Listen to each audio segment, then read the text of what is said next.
Good evening, good evening, good evening. Welcome to the Caring View. We are your hosts, Adam Pennell and Mark Tops. Before we get started, don't forget to hit subscribe, hit that like button, and give us a share. And anything we discuss tonight, all the views of ourselves and our guests are of our own and not the companies we represent. Other than that, good evening and welcome. How are you, Mark? Yes, not too bad, thank you. You? I'm good, thank you very much. It's been a busy week. It's been a busy year so far, hasn't it? Things just seem to be getting busier and busier. We're booked up now, I think, till June, are we? And my diary's booked up till September, so things are going as good as can be. What's new since last week?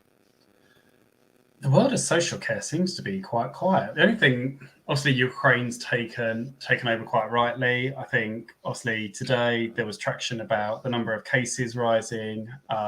Sajid Javid has released that he's not too concerned about it and we're not having any kind of restrictions imposed on us again. But other than that, I haven't really heard too much. So you? Yeah. I mean, there's this huge push at the moment, isn't there, around digitising care? And Sajid, in all his wisdom, came out and said that everybody is going to have to start moving towards digital care planning and digital record keeping, which is absolutely fine if we had systems that spoke to each other, not only between social care and health, but within health itself. And there is that thing about digital care plans in care homes, removing the ability for the person who actually owns that care plan, which is the person we're supporting, having complete access to it at all times. So it's where do we find that fine balance? And I worry that he's going to be rushing into things and pushing things on us all a bit too quick without any due care and consideration. And just touching on Ukraine, I did see a couple of homes offering beds to people, care homes offering beds to either people who needed social care in Ukraine who had to, vacate and be somewhere else. But is that going to be something that care homes and care settings are going to consider in this country?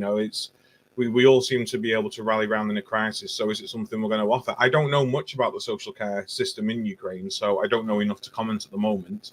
But it's going to be interesting to see if anything like that does develop moving forwards.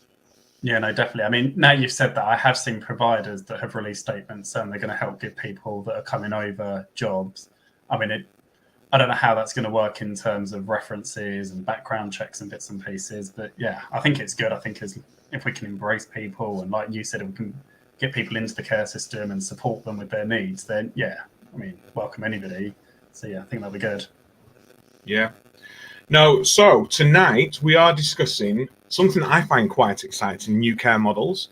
And we're also discussing what this means for the future of social care. So we're all aware that things are changing, times are changing, people are getting older, living longer, and we need to adapt to be able to meet those needs. And the actual idea of care needs to change moving forwards. We need to become more person-led as a whole, and we are expecting the need of 500,000 extra care staff by 2035. So something's got to change. As the current approach to social care, as it's currently called, doesn't work, then something's going to have to change moving forwards to make sure there's positive life outcomes out there for everybody. So really excited tonight. We're joined by Susan Jones from Thoughts Become Things and Anna Severite and Neil Crowther from Social Care Future. Good evening. Good evening. Good evening. So Susan, do you want to just give us a bit of a quick background to yourself in Thoughts Become Things? Okay, I'm Sue Jones, Thoughts Become Things, and I set up my business 4 years ago in May. Primarily, I work with home care businesses, helping them to attract private clients and to attract and retain great employees. So for me, it is about how do care businesses actually support a new care model? How do they do that? How do they deliver a client experience? Because certainly my background previous to care was actually financial services, and it was all about having a great client experience. And it's really trying to join and pick up what's actually being done in financial services and taking that to home care and making it a positive experience. And I mean, I know your work, and I've been following you in what you're doing. It is very exciting what you're starting to achieve. Anna and Neil, do you want to give us a background to yourselves in Social Care Future and anything else that you might be venturing into as well? Anna first. Yeah, hi, I'm Anna Severite. I'm one of the conveners of Social Care Future. and we are an informal movement, really, of people that came together to try and bring positive change to social care and talk about people's lives, and I suppose ground social care in that, really, people's lives. And I'm also involved at the minute in a few things that's looking at the future. So the Reimagining Care Commission with the Archbishop of Canterbury and things like that. So lots of conversations about actually what do we want social care to be in the future at the minute. Neil? Yeah, I'm also in this capacity one of the conveners for Social Care Future with Anna, Martin Routledge and Julie Stansfield. But Social Care Future isn't an organisation, it is a platform, it's a movement, there's lots of different organisations involved in doing things and that have kind of spun out of it. I think the thing that probably is the guiding principle, as Anna's alluded, is that people who themselves draw on different types of care and support are very much in the driving seat and at its heart. And that our starting point is how well people are able to live their lives, the degree to which people enjoy choice, control, participation, well-being. And if that meant that actually social care wasn't the answer, we'd look beyond it. So we're not really focused on social care per se. That's not our starting point. And I think that's quite a key thing to understanding some of the things we say and do and how we approach things. When I'm not doing this, I'm an independent consultant.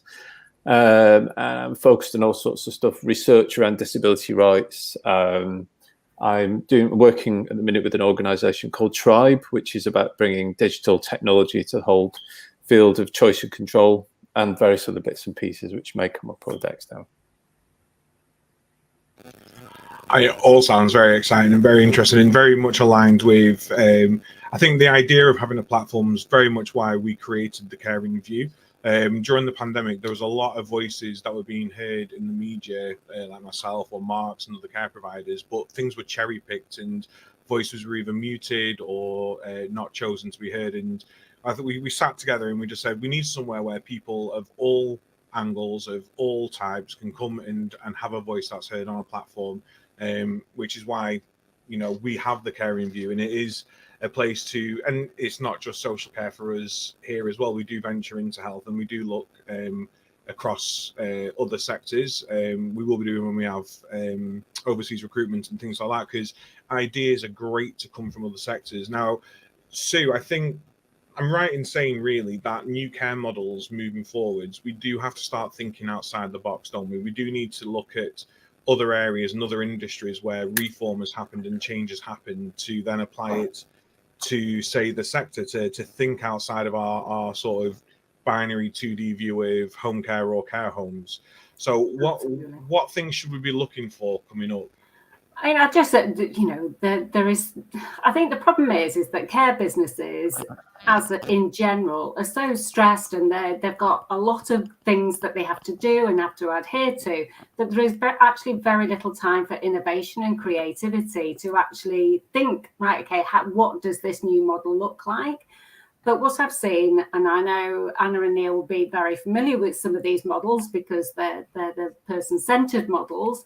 So, but I'll just give you a summary of what I've seen and what I know. So the first one is really that I have seen that there are a number of residential care homes moving into home care. And there's certain advantages of them doing that because they have a static place. There's also with the workforce, they've got the ability to actually employ people across the residential care and the home care. So that works well for them. So I see there's a rise in that. The second one, and that's almost, there's community catalysts and micro entities. They're doing a lot of work in this space, and this is absolutely brilliant, doing some great work. And this is small businesses that are delivering absolutely person-centered care, really bringing on what people are doing and the experiences that they should be having in improving lives. And there's a report I can link to for that.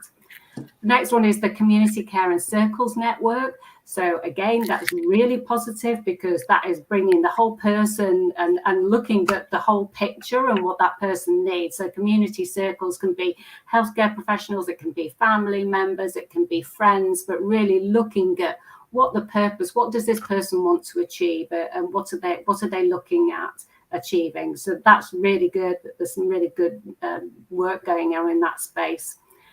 Then you go into a more of a care regulated environment, and you've got self-employed care teams. So you've got self-employed carers, and there's a company called Elder that are doing some work on that.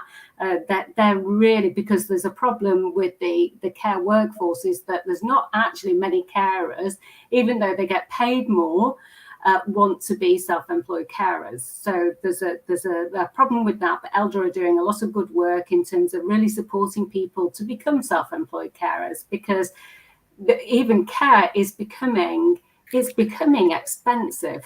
It is. There's a number of care providers now that are charging £30 an hour, and that is out of the reach of a lot of people in the UK. So we have to look at different care models. So that's self-employed care teams. And there's also Beurtzorg, which is, again, just come from the Netherlands. It's not a new model, but it's only just really being spoken about here. And I know somebody on LinkedIn said, yes, but it's expensive. Yes, it is expensive. If you look at it from, an hourly rate, yes, it's expensive. But for me, and it's my experience in my mum when she was diagnosed with a terminal illness, if we'd have had all of brought that all in together, looked at actually what does mum need, what does the family need, and actually come together and put a care plan for that, I can absolutely promise you, instead of the prescribed 4 hours a day with 2 people that were coming into the home, as you had over 100 carers in 3 months, different carers, then, it would have been a cheaper and more cost-effective model, and it would have been a much better model, because what we actually needed was help to move her. We wanted, to be able to move her without hurting her. So there was so much more they could have done, and it would have been cheaper if we'd have had the Beurtzorg model. So I'm a real fan of that model. So that's the traditional cares, but then you've also got the housing as well. So I know Johnny Johnson Housing Group, which is Astroline, which is the assistive technology part of that group. I know Johnny Johnson Housing, they have sheltered housing, they have first response teams, they have an amazing array of tech that is actually within the housing associations that supports people to live well and happily in their own space there. There's also co-housing, which again, I love the idea of this. This is when people are actually, they own part of a house, but they share the care between them. And again, that works really well. And also there's home share, so where people can actually go and live in somebody else's home in exchange for certain tasks that person who wants completing. So that's a summary. There are others that are coming, the intergenerational new models that are coming, but that's just a summary of it. But for me, this is my point is that the problem is, and these are all fantastic, but the regulator and the systems and the processes do not support the innovation and the creativity that sit behind that. So how do we make change happen that would actually inform the regulator, local authorities, etc., to make sure that they are up to speed with what we know is going on in terms of innovation and creativity? I mean, there's so many points there to digest, and there's no shortage of new ideas. Just to pick up on your regulator point, I'm a John's Campaign ambassador. So when I was a manager at a care home, I made sure that our home was a place where it was a real home for people, as much as a home could be in a residential setting. So relatives were welcome to come all times of the day. They were there supporting with the care needs. If that's what they normally did at home, they could continue to do that in wherever they lived, because that was what was normal to them. And I remember discussing this with the CQC inspector, and I was like, oh, it's great because we've got this chap and he comes in and he does his wife's eye drops because she really enjoys him doing them. And we've got people who come in and help, and they'll help get the mum and dad showered and everything. And the first thing he said to me was, is it because you're short-staffed? No, it's because I want good life outcomes.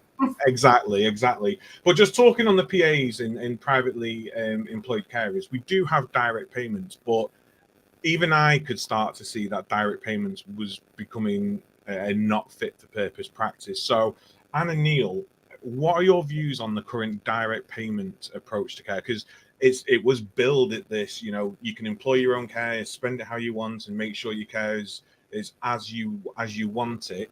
And correct me if I'm wrong, I don't think that's the case anymore.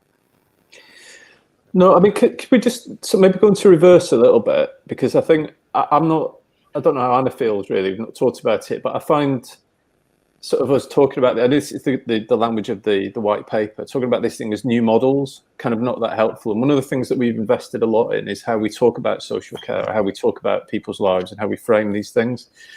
And I think, you know, the examples that Sue gave there are all really exciting. A number of them are things that we point to as what we call glimpses of the future. And you know, our strategy really is about trying to break down those regulatory hurdles, commissioning practices, but also narratives and language, and how we think about what these things are for. Because actually a lot of them aren't really care models. They're models of supporting people to live their lives and maintain their well-being. The language of care is actually quite unhelpful sometimes in kind of inspiring people to think differently about what these things are. And I think the same probably goes for direct payments, that actually what's happened is they're just seen as a kind of model of care, not where things began, which is about people having a real stake, a real source of power in their own lives and their own communities to pursue the life that they want to. And increasingly what we've seen is the amount of money available to people is depleted up through the last sort of 10, 15 years with austerity. And of course, sufficiency is really important. You know, it's not much point having choice and control over hardly anything you can't really achieve your life goals with. So that's one thing. But also it seems that councils are increasingly restrictive about how people can, or not all, but a number of councils are increasingly restrictive about how people can spend the money, which completely undermines the whole idea. The idea was people will be free to innovate, satisfy their needs in whatever way they imagined. And, you know, we really need that spirit of innovation now, don't we? To sort of be stamping down on it, it's ridiculous. But that is a kind of hurdle. But Anna's got direct experience, so I'll hand over to Anna to talk about it. Yeah, so I have a direct payment. I employ PAs using that direct payment, and it is hard work. I will admit that. You know,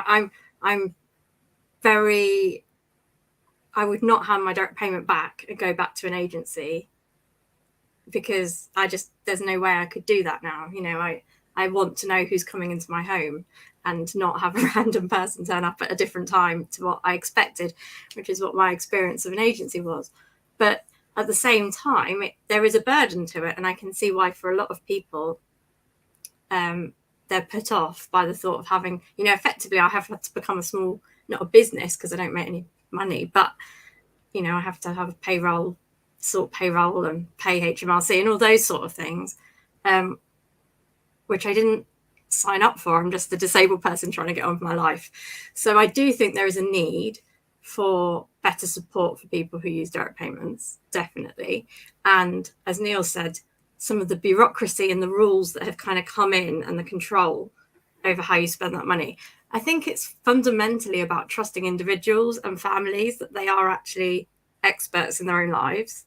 I think it's also trusting staff. So in my previous experience, what would happen is somebody would come to do my review, then they would go back, speak to a manager I'd never met, and the manager would like quibble over how many hours I could get. And then they'd come back and say, you can have this many hours. And so they're not even trusting their staff to make the right decisions, and certainly to think outside the box and be creative.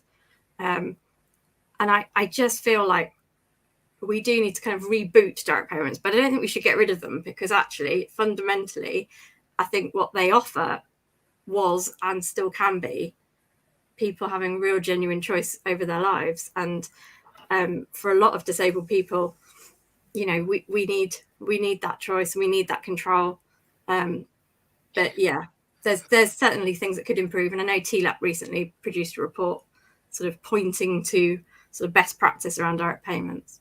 I think so. Just to add, and again picking up on the stuff that Sue was outlining, I think possibly, and I said I was involved in Tribe Project, I think technology could perhaps get past some of these bureaucratic hurdles and the burdens of taking on these responsibilities in a way that we've not yet explored, and that's something we're interested in there. But it's also the idea that rather than seeing these models as separate, take Wellbeing Teams, which is a kind of version of Birdsong that has been piloted in the UK. It includes community circles as well as more traditional care, as well as other kind of forms. So it's a kind of blended form of support. And where people have got, whether it's a direct payment or some other mechanism that allows them to craft their own support around their life, and they can draw down on all these threads, which is, paid for formal care, circles, it could be things that are available to do in their local community, it could be contact with neighbours, it can be technology, and what you end up with is kind of embedded, connected system that's around the person that's allowing them to live their life. So I think we've got to get back to thinking of it a bit more like that rather than separate care models, because that's not really what we're talking about. And personally, my dad died 18 months ago, but he had Alzheimer's, and I was just shocked at how poor community-based support was for people with Alzheimer's, how unimaginative it was. So this piece of work I'm doing at the minute is to try and reimagine that, to sort of take some of the ideas that have come through, largely through the sphere of residential care, actually, and ally them to the thinking that's come around community-based personalised care, and put all the kind of great ideas and things that Sue's just been talking about and others together in that sort of space. But I think that's what we need to put the energy behind, is my view. I think a lot of, I'm not criticising care homes, but I think a lot of people end up moving to care homes prematurely, unnecessarily, because they just run out of road in the community, and I think that's what we need to change. Yeah, it's almost, if you actually ask the question, what does this person need and what do they want? It's simple, really, isn't it? But if you actually extracted all of that and built a proper support structure that they could actually operate and use, then that, and via a direct payment option, would be good. And I think, go on, Anna, go on. No, I was just going to say, I think also at the moment the system kind of waits until you are bad enough. You have to meet their quite high criteria to get any support, and at that point often it's because someone hits a crisis and either the family can't cope or the person's in hospital, and again that decision is made at a point that there's not many options, and you need a quick decision. I think there's something for me about how we put in some of those other things like circles and things in the community earlier around people, instead of saying, no, you go away, you're not bad enough. Like actually saying, we want to support people to stay well as long as possible in their own home, stay connected, support carers, support everybody. You might prevent some of those crises, which cost money in the long run, but also mean that people can make genuine choices about where they want to live and with whom before they hit a crisis point, and then that decision sort of has taken out of their hands. I think this is the lesson. Sorry, there's amazing technology that is there, and it's available now on assistive technology that is tracking people's whether they be, for the older person, it's whether how frail they're becoming. If they are becoming more frail, it will actually pick up because it's intelligent data. It can tell them whether, if they're visited the bathroom more often, that could be indicating a urinary tract infection. So there's lots that can be done on that preventative scale, but we just need to make it more.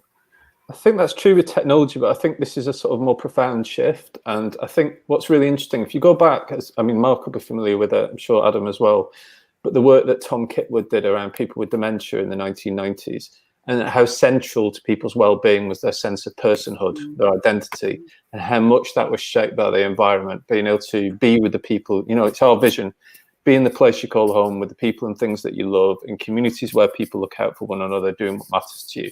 Those are the fundamentals of everybody's well-being, let alone people with dementia or people who need some degree of support. But actually, as Anna's describing, what we have is a care system that only ever really kicks in at a moment of crisis, very far down the line.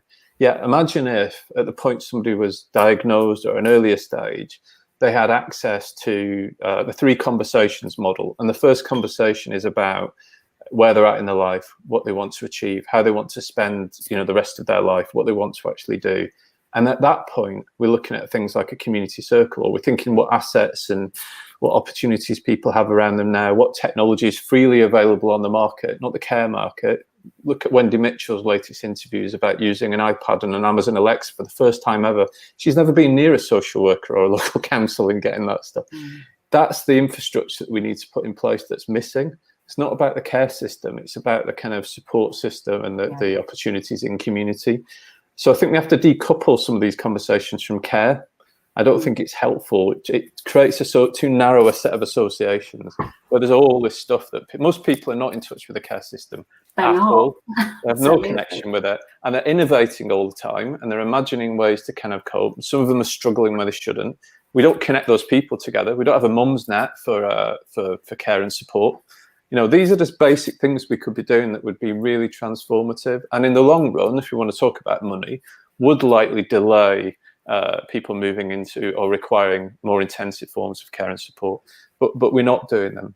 And I think also the mistake is to think it's all about councils doing this. I think we have to, it's very interesting saying you've been working in the financial services sector. I think we need to go to business and others to talk about this, about all the different actors that might be in an area or a person's community, about all of their contributions, as well as the person's own contributions and their neighbourhood and everything else. So it does require a radically different way into thinking this stuff through, I think. Sorry. Anna and I are doing a takeover. I think it's been seeing everybody's perspectives as well, isn't it? Because unless there's collaboration between all parties, then we've got to try and make other people see that this is the way forward, and it's persuading, it's actually giving that we know that there is a real return on investment by investing in the preventative strategies. We know that to be a fact, but other people don't seem to understand or seem to want to go down that route. They're still with that. No, I think the other thing as well, it's a point that again we've made in our work and our framing, and that Anna and others have made, and I think in conversations with Adam and people, that we still talk about social care as an industry and a sector. And the missing opportunity there is it's about people, and it's about love, and it's about relationships, and it's about concern for one another. So the greatest asset we have in changing how people think about it is that. Yet we keep talking about money. Whenever you talk about money, it becomes a zero-sum game. So it was the point you made. I realised money's a real thing, and these costs are kind of real. But we never play the game that we could play, which is to kind of up the whole salience of this by making it about the things and people that we actually care about. And the social care sector is really guilty of this. It spends nearly all of its communications time just talking about itself. It never talks about what it does or the change it brings. It's all about its travails and how difficult it's finding it. And it talks about itself as an industry. Nobody gives a damn about a sector or an industry other than the people immediately connected to it. But if you flip it and we begin by talking about people's lives and what matters, then you create that connection, and then you change its fortunes, which is why, again, we've put so much emphasis on narrative change and reframing and changing the conversation. And then, people can understand that in a much clearer way, because it's about them, and it's about their mum and dads, and it's about their neighbours and people that they recognise. So I think that's the other key thing. So just touching on flipping the narrative, what would be your top tips for people working within social care, like myself, Adam? What would be your top tips for flipping the narrative? Well, Anna will come in. Can I tell you a simple one that we use, which isn't all the research that we did? And I got it. It was a radio show, Radio 4, about, it's called The Tyranny of Story, and John Harris presented it. And it was all about how narratives and stories influence how we think about the world and how we understand it. And what this person said was that we recognize a story because every story has a number of components. It always has a hero or a protagonist. There's always a mission or an adventure that they're on. There's always a villain or an antagonist. There's nearly always a kind of mentor or a helper, or somebody who helps the hero on the way. There'll be some sort of peril, whether or not they're going to actually achieve their mission. And then there's a resolution. And what we found when we looked at the way the social care sector was communicating and being communicated about is that the hero was nearly always the sector. And the mission was looking after vulnerable people who couldn't look after themselves. And the villain was the government for not giving them enough money. And the helper was maybe workers, plucky, heroic workers. And the peril was whether or not they would collapse, whether the system would collapse. And the resolution is never there. It's like a permanent crisis, it never goes away. So what we've done is, just as a rule, and it's not just about narrative, it's just about thinking all the time, is that the hero of the story, the protagonist, is always people who themselves are looking for support to live their lives. That's it. It's dead simple. And if you keep that in mind, the way you organize things, the way you think about things, the way you plan things just starts to change. Because then you can relate it to yourself and other people that you know, think about what matters to your well-being, what home means to you and everything else. It's just, it really is quite transformative. But it gets lost. It keeps coming back to this idea that it's either nearly always the sector or the workforce are the heroes in this dominant story. And the reality is neither of them would be there unless people existed who had reason to draw and support. So it just shouldn't be happening. And it's about that power imbalance and everything else that we're concerned about. So I think that that simple device can change conversations quite a lot without you having to think lots about words and language and so on. Don't know, Anna might have something else to add. Just come in just before Anna, sorry. This is something that really bugged me during the height of the pandemic, and it was the amount of care providers who were going, it's our care home, and we're saying who can come in and who can't. And just that idea that you own the building and you own the setting just automatically removes any ownership of the person receiving that support. And it's like, well, no, this is their home. We've got to start thinking that we own their support and we own their care and we own this, because we don't. And like you say, we are only here to help them achieve really good life outcomes. But it's that simple mental shift in thinking, no, it's not our home, it's their home. They're going to tell us what they want. They're going to tell us what they need.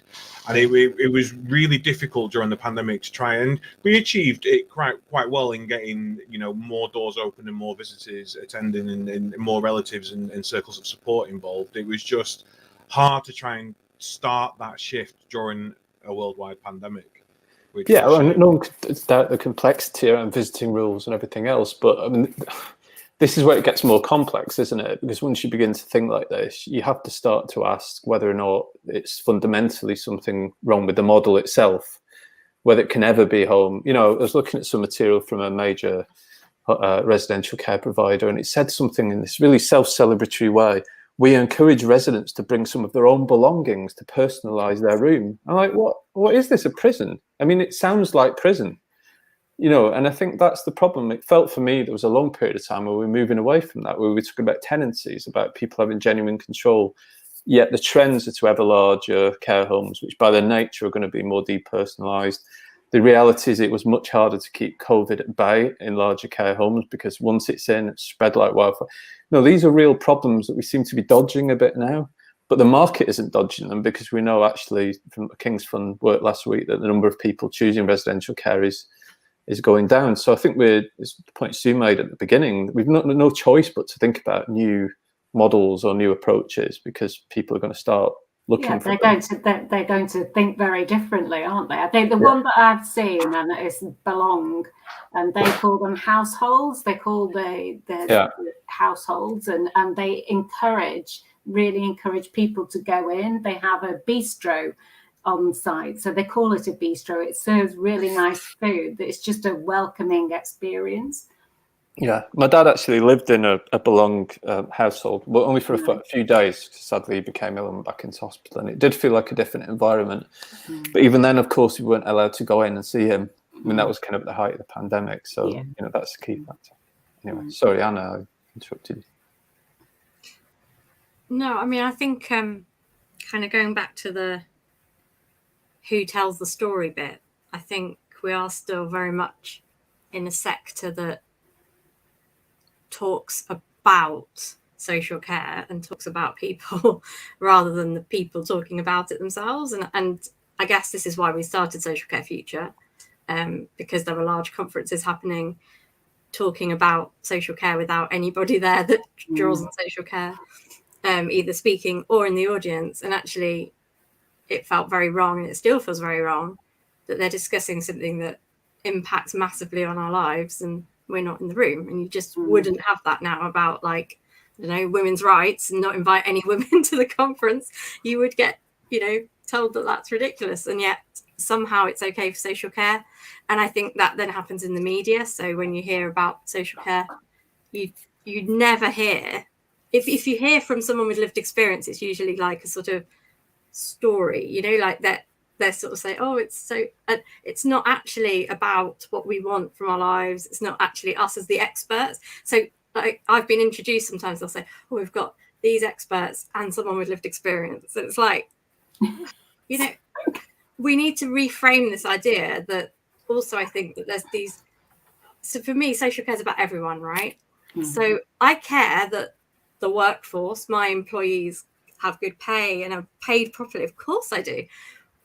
But there's this sort of weird divide that also happens in healthcare, happens in, you know, that somehow you're either a patient or you're a professional. And it's like, we're all just people, right?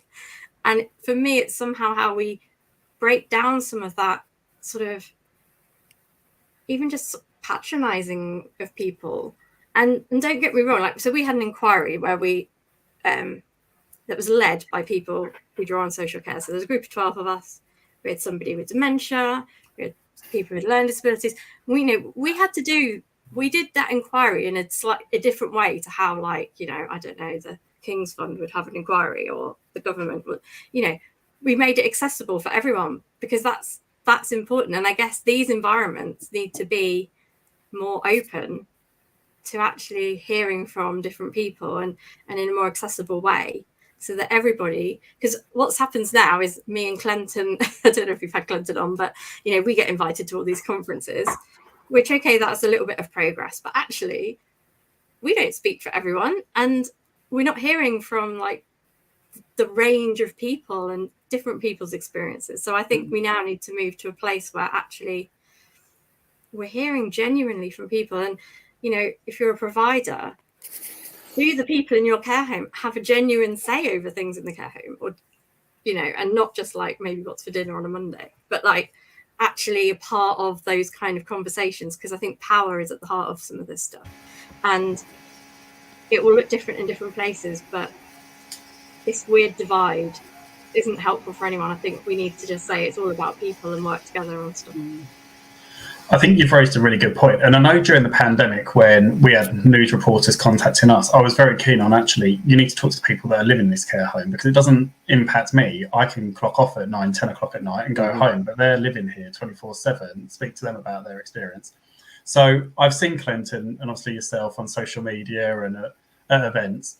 One thing I've really struggled with is getting providers or people themselves to talk up and speak out. So often when we approach providers, it's, oh, the person doesn't have capacity, or we speak to their PA, oh no, sorry, that person can't. And it's very hard to then speak directly to people that are using care services. What would be your advice on, you know, getting that voice out there? Because you are right, and I think you're doing a brilliant job, and I think Clinton's doing a brilliant job, but actually getting more people with experience, kind of raising their experiences and shaping the way that the future. Yeah, I mean, when we have our events, we hold our gatherings in person or now online at the moment. And, you know, it's pay if you can. So anybody can come. There's no there's no, you know, like big price tag or whatever. And actually we have loads, like at least half, usually more than half of the people that come are people with lived experience. And they're all really keen to talk about their experiences, which is great. Like, you know, and so I think there are a lot of people out there who do want to speak. We're looking at how we can connect people up with the different opportunities, because I think there is a role that, yes, sometimes I think sometimes it's a bit I feel like sometimes it can be a bit of an excuse, like especially for people who actually provide services, because I think, how are you asking people? Because actually a lot of people would, with a bit of support, might be quite happy to share their experience or do it in a different way, by video or whatever. Some people, you know, fair enough. I'm not going to put somebody straight on like live news at 6. They might want a bit of like coaching in that, or, you know, build up to that. But actually, I think a lot of people are really keen to tell their experiences, good and bad, because this is really fundamental to their lives. And certainly we find loads of people want to tell. The area that we are looking at now is about the older people's voice, because within Social Care Future, we feel that is less there are more people of sort of working age adults or parents of disabled children, so I think we're putting a lot of concerted effort now into looking at how we can actually hear more from older people who are using social care in different ways, because again, I think we need to do that in a different way to perhaps, because things like online, actually less of them may want to use that way. But actually even that, I think quite a lot of people now, especially in the last 18 months, suddenly discovered Zoom and are quite happy to come and do that. So Yeah, no, I completely agree. I mean, we've had people with the term lived experience, experts by experience is probably better, or just person who's got experience on the show in the past, and we've found it, because we're no longer in direct caring roles, myself and Mark, and we don't have those companies to draw upon, we find it difficult to connect with people. And I think the barrier that I'm seeing more and more is not the people who we want to hear from, but it's the actual mindset of sorry to use the word, Neil, mindset of the industry itself. It's the mindset of care itself, that actually these people need to be bubble wrapped, and we need to make sure that there's risk assessments in place. And it's not just that, is it? They don't really want those people to speak out, frankly. And the other problem is those people are in a very, it's very different. I remember when my dad was in hospital, right? And, I do what I do, and you've heard me being arsey about people and all that sort of stuff. I suddenly realized how powerless we were in that context. I felt it so acutely, so vulnerable. I don't normally use that word. It's a really vulnerable situation. That's the situation of people that live in residential care homes. The idea that you're going to feel confident about complaining when you know what the consequences of that can be. That's why human rights are so important in that context. But it's good to see your colleague Caroline Green did a session with 15 residential care home people last week about their sense of what human rights were and why they mattered to them. So it shows we can do this stuff, but it demands that we're probably much more proactive. It's not, it may not happen because we put on an event and people feel able to sort of turn up, but you can do things. And in the past, I remember Jenny Morris, who's been one of the key sort of figureheads around disability rights, did loads of work going talking to people with profound and multiple learning disabilities and autism in residential homes, and really having to work hard to gather their voice. And there would be people who at the time were not deemed to have capacity. That's a big kind of, a made up kind of thing.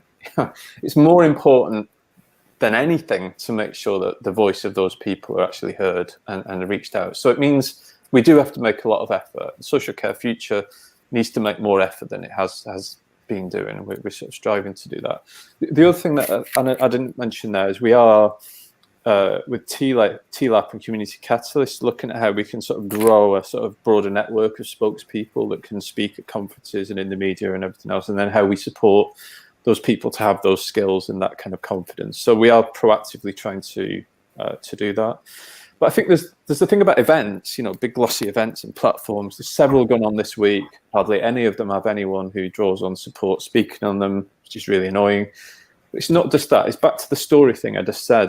It's that if you think your role is to be a really good ally in people's life story, then you have to start with those people. You have to be listening. It's that power thing at that level. It's not just these platforms. It's right through the system, and it is that effort conscious effort to rebalance where the power lies and who we're responding to, that just feels, despite people's protestations about being person-centered and everything, you never get that sense of it coming through the way the system is talked about and spoken about. I mean, I have an irk against the term person-centered as a term in itself. I don't mind people being at the center of the care, but I want them to lead. I want them to lead their way through their own care journey. I mean, the reason I got into care was my dad was quite poorly when I was younger. I went into hospital, saw the amazing work that was being done, and I thought, this is something I want to do. My first week in a caring role, I was sat having a chat with a chap called Jack, and he was telling me how he got shot down in a Spitfire and a buzzer went. And I said, I'm really, really sorry, I'm going to have to go. There's a buzzer coming. I'll come back and listen to your story in a minute. And he picked up his walking stick and he cracked me over the head, and with some flavorful language said, it's not a story, it's my life. And, 18 years old, 1 week into my role. And I thought, actually, this isn't a job. This is supporting people to have really good lives and to actually recognize that they come with 90 years of experience and families and loss and tragedy and love and joy and happiness. And it's using that to empower what we do. And then when I got older, got my roles as I did, progressed through the ranks and what have you, my dad got even worse in 2018. So yeah, 2018, just back from Cyprus, dad fell quite poorly, went into hospital, sadly died. But while he was in hospital, they were supporting him to have a wash and stuff, and they were like, Jeffrey, you need to move. Jeffrey, can you roll over? Jeffrey, can you do this? So I put my head in the curtain. I said, do you want a hand? No, you can't do that. It's what we've got to do. Right? Okay, you're at John's Campaign Hospital, but I won't get involved. Jeffrey, can you move? Oh, you're not doing what I asked, Jeffrey. And it's like, his name's Richard. No. It says on his thing, his name's Jeffrey. No. His preferred name that is used ever since he was a teenager is Richard. So why is it not in the preferred part of his care plan with you? That is name. We don't have a space for preferred names in our care plans. Yeah. Okay. And even if in those traumatic times where he was literally heading towards ICU, if we can't get it right there is fundamental problems of why we do what we do, and it's incredibly difficult. And we've got a live show coming from the care show in London in May, and it's whose responsibility is it to fix social care. And what we want is to have equal representation of voices on it. And we are getting experts by experience involved. We're getting people from health involved, etc. And we are requesting CQC come. CQC, are you listening? And on their request forms now, they are asking what efforts have been made to include people with lived experience, which I think's a step in the right direction. But like you say, Anna, I've been to many where there's actually nobody. And I've said it to people, we're sat here discussing about people without them. And we've got to move away from that about us, without us attitudes. It's just how we encourage people to be confident in allowing that voice to come through. So if anyone is watching, our roundtables are still going on for our people plan sessions, and we are still looking for experts by experience to join us and to discuss what outcomes they want to come from the reform of social care. It's just trying to find the empowerment behind it, and to it comes down, same as EDI, we will complain that everything's white. Everyone's white. All the seniors are white. All the CEOs are white. Everyone's white. And unless people can actually see themselves in that position and see themselves at that end game, they're not going to put the effort, or they're not going to feel confident enough to follow through and think, I can be a person of color in this senior role. And I think until people can start seeing experts by experience being valued for who they are truly, there's still going to be that uphill battle to help them feel validated for what they are.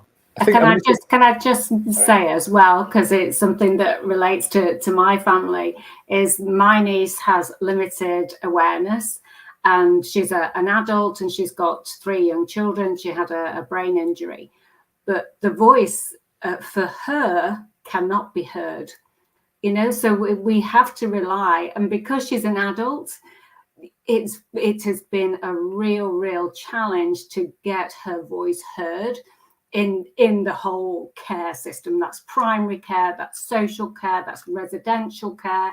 Everything has been an absolute challenge. So again, I would just put out there, it's also their voices need to be heard too, because they're not being listened to in my experience. Yeah. Absolutely not. I think independent advocacy is something that, again, was heralded in the Care Act and hasn't really been seen in the way we imagined. So I think this whole issue of supported decision making. I think overall, though, what we're really saying is it's about getting away from this idea of them and us to this idea of a larger us, that this is about just humanness and people. And, the other thing, just to sort of self-celebrate a bit, or Anna should really, is the reason CQC are doing what you just said is because we've got this thing called the pledge, and others can sign it if you wish to. And that is a pledge where people are asked to speak at conferences and events. You ask the organisers what efforts they are making to ensure that people who draw on social care are involved and will be on the platform. So a number of other organisations have signed up to that, and we're encouraging others to, if they can, as a way to leverage that change.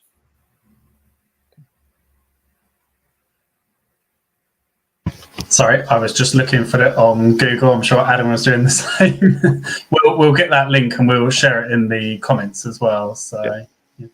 I think taking the conversation back to technology and what we can do around using tech for people using care services or living, on their own. And like you said, many people actually aren't in receipt of care as we kind of think of it What kind of smart tech and digital would you recommend or is out there for people? Oh gosh, there is an array of new technology. Assistive technology, as I say, is the sensors in people's homes. They're intelligent sensors, so they can start to track. But there's also wellbeing technology. There's a website called Orcha, ORCHA, which actually has apps on there that are rated apps. So you're not downloading any apps. You can actually go in and have a look at the apps. And they've got some really good wellbeing technology, wellbeing apps on there for people. And there's also healthcare technology coming where there's Stockport. In Stockport, they have actually assigned Dignio, which is a healthcare technology. So it's remote healthcare technology where people can actually record their vital signs, and it links into Stockport Council.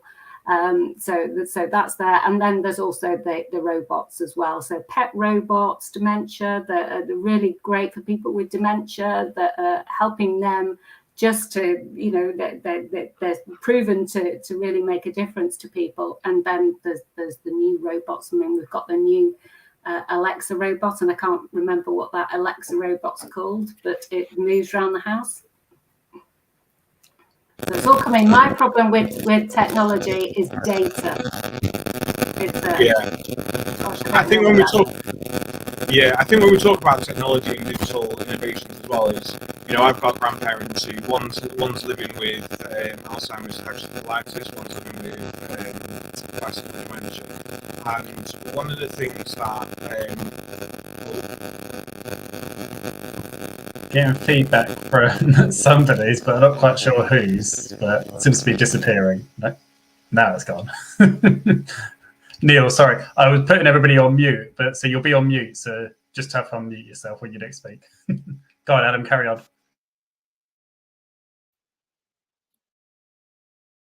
You're on mute as well, Adam.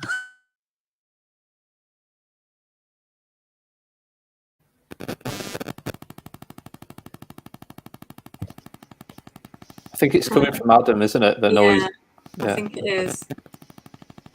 I mean, my view on technology, for what it's worth, is that the best technology I've used for to be independent in my house has nothing to do with disability, and I found it myself.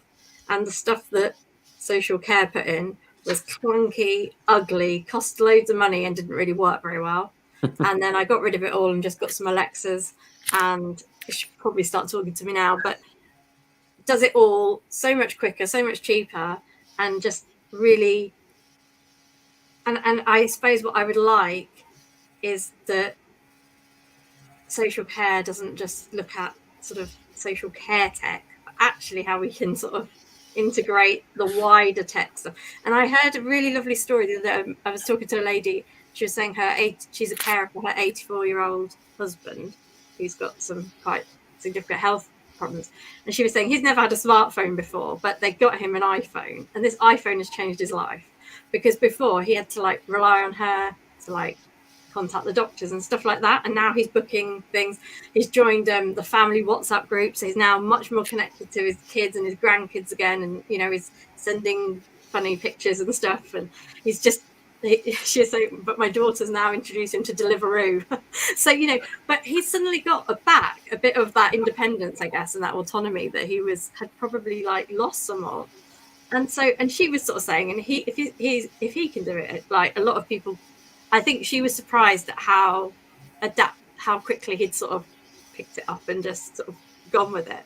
So I think sometimes we do really underestimate. I know not everybody's going to be suddenly using an iPhone, but I think often there's this view again of sort of looking after people, and we underestimate actually what some people have got capacity for if they were offered it and wanted it. Yeah, I think it comes back to the story again. It's this idea of tech that's done to people. Again, so much of the debate around technology and social care is digitalizing care providers, not the idea of technology as being an alternative to requiring care and support, or a kind of another way to kind of foster connection. And I think Anna's right. I've just finished a piece of work that will be coming out soon looking at the human rights implications of care and technology and care for older people. And one of the things that we found very early on is the vast majority of the technology that people are using, as with Anna, it didn't come from a care provider or the council. They bought it themselves, the family bought it. They're just adapting stuff that's freely available on the market to their own ends and innovating with apps that are available and stuff like that. So I think the future of technology isn't going to be care tech. It might be a bit, digital care records, all that stuff. I think it's going to be all the technology that we use in our homes gradually just merging with technology that helps us to support. 30 years ago, you would have probably thought about the fact that your phone can be voice activated. You would have seen that as adaptive technology, but we don't anymore. It's just inclusive technology that's there. Or the fact that you can control your heating and your lighting from a distance, you would have seen as and now everybody's using it. So I think that's what we're going to see, and that will give a lot more people a lot more autonomy and control and opportunity to sort of be wherever they want to be. But again, it helps to not start with this idea of care and technology. It's living and technology, and then build up from there. No, I completely agree. And I support a few people in my village, and that's one thing that I bought was Alexa devices. And I'm sorry if anybody's watching, they're all activating. Because actually, if it was something that they'd remembered, instead of having to write it down, what they actually do is they just tell it to add it to the shopping list. And then when I actually log on, I mean, the shopping list is the most random list I've ever seen in my life. But actually, it's a really great way of them just being able to say it out loud, and then I can access it, or when I go over there, access it. And actually, I mean, for me personally, it's been great for getting to know what they need and they don't forget. I in the background while you were talking, I did Google the new Alexa robot, so I've shared that link in the comments. Adam, welcome back. Thank you. Alexa's advertising at the minute is directed at older people. If you've noticed, it's Alexa are deliberate. I don't think they've ever started that way, but a lot of their advertisements are towards older people living independently in a way that historically wasn't the case. And I think Wendy Mitchell's story recently about how, because of her dementia, she doesn't feel hunger. So she uses Alexa to remind her to have meals and things like that, to remind her to do things. So again, it's just, as Anna described, existing technology just being adapted by people to their own ends. But one of the things that I think benefited Wendy is the fact she's in a network of other people with dementia sharing tips and ideas, and are able to sort of connect into that. And that can make a huge difference. Yeah. My favorite tip that I use my Google device for, because I'm afraid I'm a Google, not an Amazon Alexa person, is I always ask it to remind me where I've put things. And I always panic where I've put my passport or my driver's license. And if you can actually say to it, remind me that I've put my passport here. And it's just simple things like that which make life so much easier, and if it works for us in busy lifestyles, it must be able to benefit people who struggle to remember generally anyway. So no, simple technologies are going to be the way forwards. That scares me, Adam, because that scares me that you're going to put where your passport is, because you've got to protect your data. So you just remember to make sure you got the passwords on. Adam says that my passport's I was going to say, Adam says that my passport's been sat on the kitchen side for about 4 weeks. It reminded me to renew my daughter's. So yeah, terrible. I think one thing for me, though, is with all these devices is actually they can do so much more than a lot of us actually give it credit for. It's actually sitting down and seeing actually how that technology can work for people. One thing I'm very conscious that we've only got a couple of minutes. So we touched on at the very beginning about kind of changing the mindset of regulators and local authorities.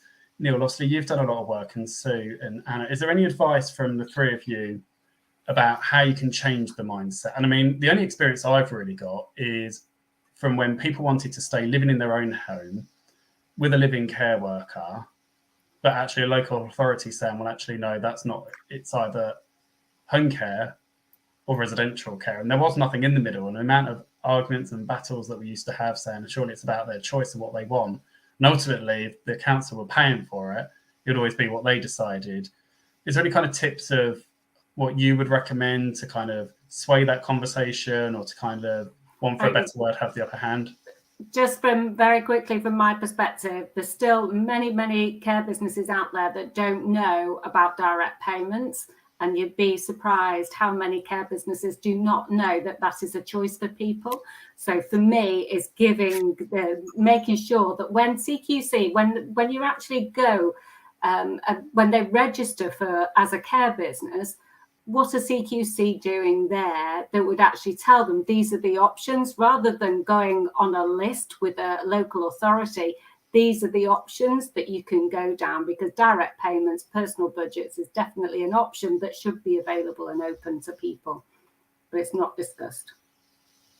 Yeah, I know in my local authority, when we've supported people with direct payments, it doesn't ever cover the cost of what the actual care is, which is obviously then a hindrance.